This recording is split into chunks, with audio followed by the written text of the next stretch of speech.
అందరికీ నమస్కారం. ఇప్పుడు మనం ఏదైనా వీడియో చేసి పవన్ కళ్యాణ్ గురించో చంద్రబాబు నాయుడు గురించో మాట్లాడితే ప్రదీప్కి ఏం పని లేదు, ఎప్పుడు విమర్శిస్తాడు అంటారు. అంటే ఏదో అవతల వాళ్ళు మనల్ని బాగా పొగిడినట్లు, పువ్వుల్లో పెట్టి చూసుకున్నట్లు, జగన్మోహన్ రెడ్డి గారిని ఒక మాట కూడా అన్నట్లు మనం ఏదైనా మాట్లాడితే విమర్శిస్తారు అంటారు. అందుకే నేను డిసైడ్ అయ్యాను, పవన్ కళ్యాణ్ని పొగుడదామనే డిసైడ్ అయ్యాను. నేను పొగుడుతా, ఐ పొగుడ్. మీకు ఇష్టమున్నా లేకపోయినా చూడండి, నేను వాళ్ళ కోసం నేను పొగుడుతున్నా పవన్ కళ్యాణ్ని. నాకు ఇష్టమున్నా లేకపోయినా నేను పొగుడుతా. ఇంకా అదంతే. పొగడ్డం మాత్రం ఆపే ప్రసక్తి ఉండదు ఈ వీడియోలో. ఇష్టం ఉంటే చూడండి, లేకపోతే ఇక్కడే ఆపేయండి. సో తెలుగునాట 100% స్ట్రైక్ రేట్తో పోటీ చేసిన 21 సీట్లకు గాను 21 సీట్లలో అవును కూటమిలో భాగంగా తెలుగుదేశం వాళ్ళు, బీజేపీ వాళ్ళు ఓట్లేస్తే గెలిచినారు. అయినా అవన్నీ మేము బేఖాతరు చేస్తాం, మేము అవన్నీ పట్టించుకోం, బేఫికర్. 21 స్థానాల్లో గెలిచి విజయ బావుట ఎగురవేసిన పవన్ కళ్యాణ్ గారు సంచలన వ్యాఖ్యలు చేశారు. తమిళనాట డిఎంకే, ఏఐడిఎంకే గజ గజ గజ గజ గజ గజ వణుకుతున్నాయి, గలగల గజ గజ వణుకుతున్నాయి. ఇంకా ఇళయ దళపతి విజయ్, అతనైతే మొన్నే పార్టీ పెట్టాడు. ఆ పార్టీని వెంటనే మూసేసి మళ్ళీ యాక్టివ్గా సినిమాలో నటిద్దాము అని తీవ్రమైన ఆలోచన చేస్తున్నాడంట. అట్లుంటుంది మా పవన్ కళ్యాణ్ దెబ్బ. మ్యాటర్లోకి వెళ్తే, అవసరమైతే తమిళనాడులోనూ జనసేనను విస్తరిస్తాం పవన్. ఇంకా విస్తరించడం ఏంది, విస్తరిస్తే 100% స్ట్రైక్ రేట్ గ్యారంటీ. నాకు తెలిసి తమిళనాడులో 234 అసెంబ్లీ సీట్లు ఉన్నాయి. 234 చోట్ల పోటీ చేస్తాడు, 234 గెలుస్తాడు. అన్నీ అనుకూలిస్తే తమిళనాడులోనూ జనసేనను విస్తరిస్తామని ఆ party chief, AP DY CM అంటే AP deputy CM Pawan Kalyan స్పష్టం చేశారు. ఓ తమిళ మీడియాకు ఇచ్చిన ఇంటర్వ్యూలో ఆయన మాట్లాడారు. తాను ఏది ముందు ప్లాన్ చేసుకోనని, తమిళ ప్రజలు ఆ వాతావరణాన్ని సృష్టిస్తే జనసేన అక్కడ రంగంలోకి దిగుతుందన్నారు. ఎక్కడైతే పవన్ కళ్యాణ్ని ఏ గుల్టీ ఇంక వాడా గుల్టీ అన్నారో అక్కడే మన తెలుగు జెండా ఎగరవేస్తారు. తమిళనాడులో జనసేన జెండా ఎగరవేయడం ఖాయం. 234కి 234 సీట్లు 100% స్ట్రైక్ రేట్తో కొట్టడం ఖాయం. వణికిపోతున్న డిఎంకే, ఏఐడిఎంకే. ఇక పాలిటిక్స్తో పాటు సినిమాల్లో కొనసాగుతారా అన్న ప్రశ్నకు డబ్బులు అవసరం ఉన్నన్ని రోజులు నటిస్తానని పవన్ సమాధానం ఇచ్చారు. కడు పేద పవన్. మా పవన్ అన్నయ్య అంత పేదవాడు ఎవడు లేరు. మొన్న ఎవడో కామెంట్ రాస్తే నేను కూడా చూశాను. మొన్న జరిగిన ఆవిర్భావ సభకు ఒక పిల్లోడి ఫిక్స్డ్ డిపాజిట్ను లేపేశాడంట. అంటే వాళ్ళ కొడుకుదో కూతురుదో అని ఎవరో కామెంట్లు పెట్టారు. అంటే తన సొంత డబ్బుల్ని పార్టీ కోసం ఇట్లా వెచ్చిస్తున్న మన అన్నకు మనం ఏం చేయలేమా? నాగబాబు అన్నయ్య, నువ్వు క్యూఆర్ కోడ్ తీసుకొని రా అర్జెంటుగా, నేను కూడా డొనేషన్ ఇస్తా. సో తమిళనాడులో కూడా విస్తరిస్తాడంట. ఆల్రెడీ తెలంగాణలో విస్తరించి మొన్న 8 చోట్ల పోటీ చేశాడు. 100% స్ట్రైక్ రేట్ అక్కడ కూడా. అంటే అన్నీ ఓడిపోయాడని. ఓటమి నుంచి గెలుపులు వస్తాయా? ఇప్పుడు తమిళ్ వచ్చు పవన్ కళ్యాణ్కి. ఇప్పుడు తెలుగులో ఏదైనా పవన్ కళ్యాణ్ సినిమా 100 కోట్లు కలెక్ట్ చేసింది అనుకోండి తెలుగులో, అది తమిళనాడులో 200 కోట్లు కలెక్ట్ చేస్తుంది. ఇక్కడ మీ కామెడీ ఏంటంటే, పవన్ కళ్యాణ్ తీసిన 25 సినిమాల్లో దాదాపు 14, 13 డబ్బింగ్ సినిమాలే. ఇప్పుడు ఖుషి అనుకోండి, ఖుషి కూడా తమిళ్లో ఉంది. అలాగే అన్నవరం, అది కూడా తమిళ్లో ఉంది. ఇట్లా తమిళ సినిమాలను తీసుకొచ్చి తెలుగులో డబ్బింగ్ చేసిన మళ్ళీ అవి తమిళనాడుకి తీసుకెళ్ళినా కానీ ఆ తమిళ్ ఒరిజినల్ కంటే కూడా ఎక్కువ కలెక్ట్ చేస్తుంది. అంత స్టార్డమ్ కెపాసిటీ ఉంది పవన్ కళ్యాణ్కి తమిళనాడులో.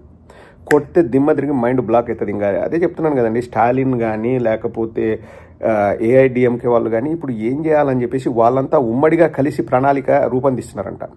ఎస్, పవన్ కళ్యాణ్ చెప్తాడు హిందీ నేర్చుకోండి అని చెప్పి, తమిళనాడు వల్ల మెడలు వంచి హిందీ నేర్చుకోమని చెప్పి వాళ్ళను ఆడ కేవలం సనాతన ధర్మాన్ని ఏమంటారు ప్రచారం చేస్తూ అన్ని సీట్లు 100% స్ట్రైక్ రేట్తో 234 గెలుస్తాయి. ఇంకా పొగిన్నా కదండి.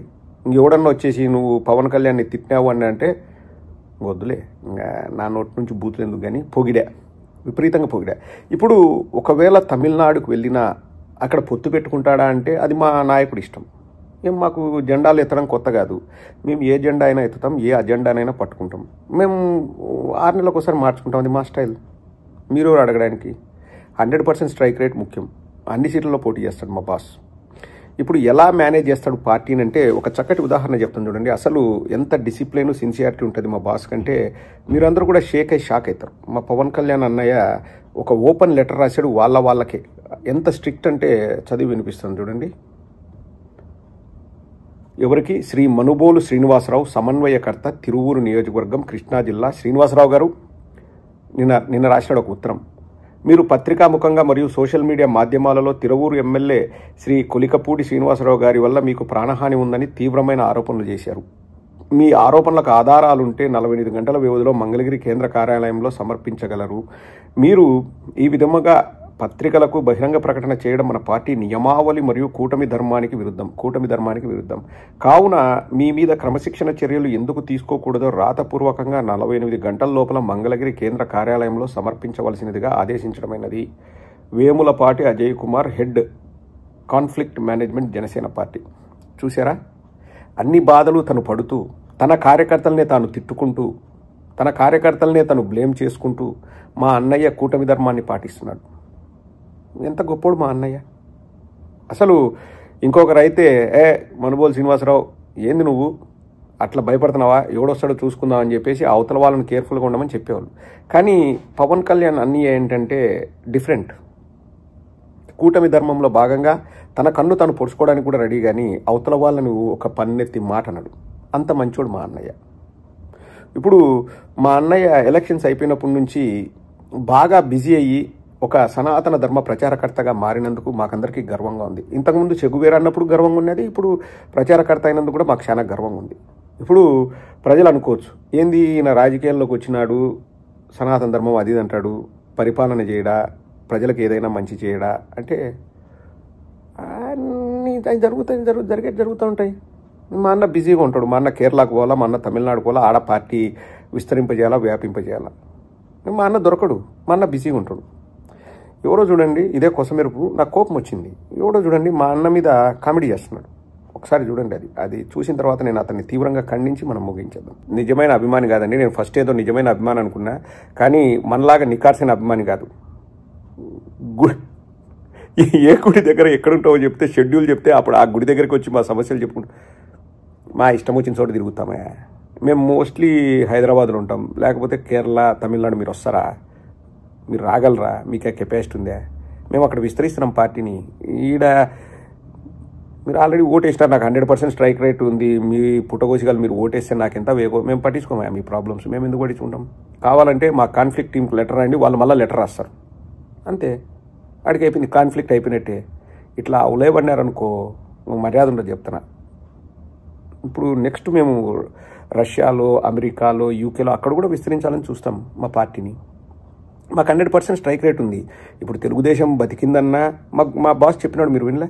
తెలుగుదేశం బతికిందన్నా, ఆంధ్ర రాష్ట్రంలో కూటమి ప్రభుత్వం అధికారంలోకి వచ్చిందన్నా 21% స్ట్రైక్ రేటు, 100% స్ట్రైక్ రేట్తో 21 సీట్స్ గెలిచినామన్నా మొత్తం ఏకైక కర్త కర్మక్రియ మా పవనన్నయ్య. మీరు ఓటేస్తే ఎంత, లేకపోతే ఎంత? మీరు ఇంత కామెడీలు చేసి మేము ఓటేస్తాం అనుకున్నారా? మా అన్న పట్టించుకోడరు పోయి, హత్యలు, మానభంగాలు జరుగుతున్నాయి, కేర్ కూడా చేయడు మా అన్న. నా డిపార్ట్మెంట్ కాదంటాడు. అది మా అన్న స్టైల్ రా. ఇట్లా ఎగతాళి చేస్తే మర్యాద ఉండదు. నేను పొగిడానా లేదండి మీరు కింద కామెంట్ సెక్షన్లో రాయండి. నేను ఏదో ఉన్నపలంగా చంద్రబాబును, పవన్ కళ్యాణ్ను విమర్శిస్తానంటే నాకు వేరే పని లేదన్నట్టు మాట్లాడతాను. నేను పవన్ కళ్యాణ్ని బాగా చెప్తా, పొగుడుతున్నా. ఇంకా ఆ తర్వాత మీ ఇష్టం. ఉంటా. నెక్స్ట్ వీడియోలో కూడా పొగడ్డానికి ట్రై చేస్తా.